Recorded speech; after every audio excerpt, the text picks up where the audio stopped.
त्यामध्ये वैयक्तिक माझी कला जी आवड आहे मला, त्या कलेमध्ये मृणाल आर्ट्स क्रिएशन या नावाने मी सध्या काम करत आहे। त्यामध्ये टाकाऊतून टिकाऊ वस्तू अशा मी बनवते। कचऱ्यातून कला असे आपण त्याला म्हणू शकतो।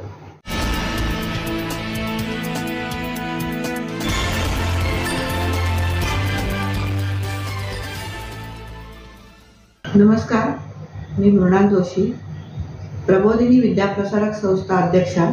या संस्थेची स्थापना 2009 मध्ये झाली। या संस्थेतर्फे शैक्षणिक सामाजिक उपक्रम घेतले जातात। महिला सबलीकरण, महिलांना स्वयंरोजगार मिळण्यासाठी, गरजूंना मदत, त्यानंतर शैक्षणिक उपक्रमांमध्ये विविध मुलांसाठी शिबिर असे वर्षभर उपक्रम चालतात। मृणाल आर्ट्स क्रिएशन या नावाने मी सध्या एक उपक्रम सुरू केलेला आहे, ज्यामध्ये टाकाऊतून टिकाऊ वस्तू तयार करणे, कचऱ्यातून कला असे आपण त्याला म्हणू शकतो। ज्या वस्तू आपण कचरा म्हणून घंटागाडीमध्ये किंवा बाहेर फेकून देतो, तर त्यामधून कशा वस्तू सजावट करून घरासाठी आपल्याला करता येतील, हा विचार मी करण्याचा छंद मला जवळजवळ 4 वर्षापूर्वी लागला आणि तिथून ती सुरुवात झाली।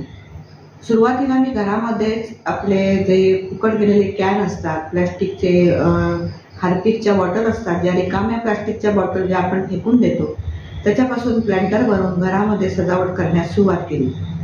हळूहळू त्याच्यामध्ये एक मला आयडिया येत गेल्यानंतर विविध वस्तू, जवळजवळ 100 ते 150 वस्तू आतापर्यंत मी बनवल्या, लोकांना गिफ्ट म्हणून दिल्या आणि आता त्याच्याकडे मी व्यवसाय म्हणून बघत आहे। त्यामध्ये आता नवीनच एक तयार केलेला उपक्रम म्हणजे वाद्यसंच, त्यामध्ये तबला, पेटी, तानपुरा, ढोलकी असे प्लास्टिक बॉटलपासून तयार केलेला आहे। अगदी जी टाकाऊ वस्तू असेल की आता आपण ती टाकूनच देणार आहोत असं ज्या वेळेला वाटत असतं, तर त्याच्यातून मला काय सकारात्मक आणि कला कशी आपल्याला निर्माण करून चांगला एखाद्या पदवस्तू तयार करता येईल, हा मी विचार माझ्या डोक्यामध्ये सुरू असतो आणि तशा वस्तू मी बनवत जाते। ह्याची वेगवेगळी वारली पेंटिंग ही कला मी प्रशिक्षण वेगवेगळी याची पण देत असते, शाळा कॉलेजेसमध्ये जाऊन। त्याच्यामध्ये वाद्य पेंटिंगचं ज्या वेळेला एखादी मी प्लास्टिक बॉटलपासून एखादी प्लांटर बनवला असेल किंवा एखादा छोटासा पॉट बनवला असेल, तर त्याच्यावरती वारली पेंटिंग करून ते अजून आकर्षक करून लोकांपर्यंत पोहोचवण्याचा प्रयत्न करते।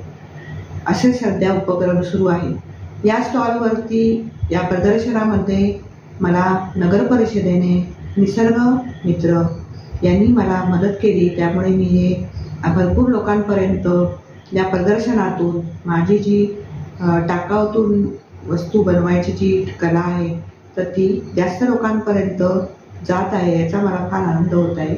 धन्यवाद। नमस्कार।